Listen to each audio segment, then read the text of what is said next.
Syria's de facto leader Ahmed al-Sharaa offered a conciliatory tone in an interview, saying Western countries needed to lift sanctions as Syria prepares for a transitional period following the fall of Bashar al-Assad's regime.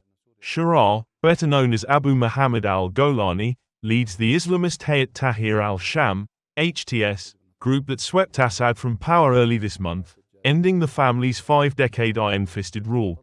Asked about whether he had his own ambitions for the Syrian presidency, Sharaa focused on the process before any elections can be held, saying a transitional council would help draw up a new constitution and create the environment that makes a vote possible. Sharaa declined to say whether a newly drafted constitution would go to a public vote, saying it was outside his area of expertise.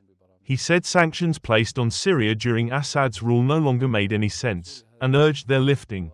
Complicating matters is Shara's HTS group being designated a terrorist group by Western and regional powers. Sharaa said his involvement with militant groups in the region was a matter of circumstance, saying he was in prison when al-Qaeda and its affiliates became involved in Iraq's sectarian conflict, insisting his focus since has been solely on Syria. Sharaa said the new state would seek to pursue legal channels and diplomacy with Russia to bring Assad back to Syria to face trial. Meanwhile, Syrians gathered in Damascus to celebrate the toppling of Bashar al-Assad's regime. With a stage set up in the square, Syrians waved flags and set off fireworks as dusk fell over Damascus.